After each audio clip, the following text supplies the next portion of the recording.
सुग्रीव का भाई या अंगद का पिता वानर श्रेष्ठ बाली बहुत ही ताकतवर और शक्तिशाली था। देवराज इंद्र का धर्मपुत्र जिससे भी लड़ता था उसकी आदि शक्ति बाली में समा जाती थी और सामने वाला मारा जाता था। ज्ञानवेद रतन चैनल में आप लोगों का स्वागत है। आज हम बात करेंगे बाली की शक्ति के बारे में।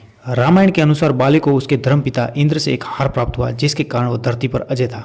इसी श्रवण हार को ब्रह्मा जी ने मंत्रों से सिद्ध कर दिया था, जिससे बाली जिससे भी लड़ता था सामने वाला कमजोर पड़ जाता था और उसकी आदि शक्ति बाली में आ जाती थी और सामने वाला सकुशल हार जाता था।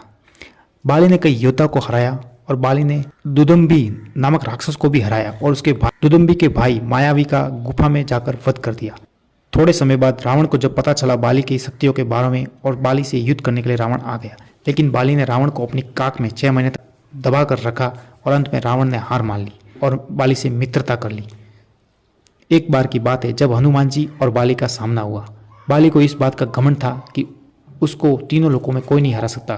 उसी घमंड में जहाँ हनुमान जी राम नाम की तपस्या कर रहे थे वहाँ पर आकर बाली पेड़ और बड़े बड़े पर्वत उठा कर फेंकने लगा और वहाँ पे जोर जोर से चिल्लाने लगा कि मुझसे कोई ताकतवर है जो मुझे हरा सके।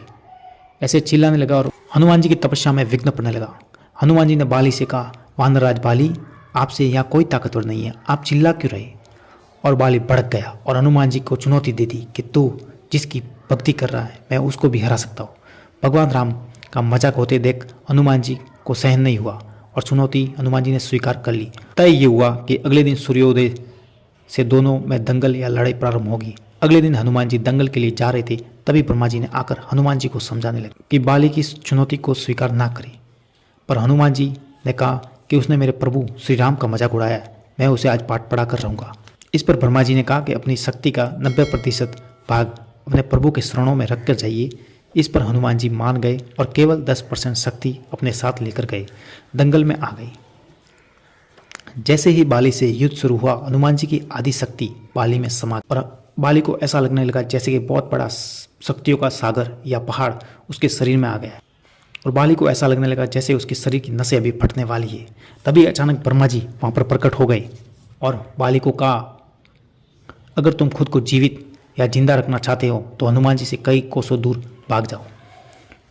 बाली को कुछ समझ में नहीं आया, पर ब्रह्मा जी के अचानक आने से वो समझ गया कि कुछ ना कुछ तो गड़बड़ है।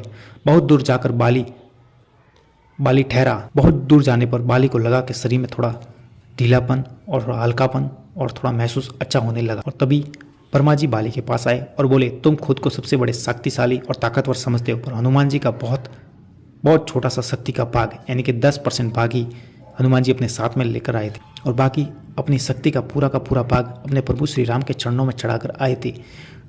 जब हनुमान जी की तुम 5% शक्ति भी झेल नहीं पाए तो सोचो कि अगर हनुमान जी की शक्ति का 50% अगर तुम्हारे शरीर में आता तो तुम्हारा क्या होता। और बाली समझ गया कि मुझसे भी शक्तिशाली हनुमान जी है, पर वो राम नाम की तपस्या में लीन है। तो बाली ने जाकर फिर हनुमान जी से क्षमा मांगी और हनुमान जी ने बाली को कहा कि प्रभु श्री राम का नाम लो और हनुमान जी ने बाली को क्षमा कर दिया। यदि आपको इस वीडियो में किसी प्रकार की शिकायत है तो कमेंट बॉक्स में कर बताएं और साथ ही हमारे चैनल को आप लोग लाइक करें, शेयर करें एंड सब्सक्राइब करें।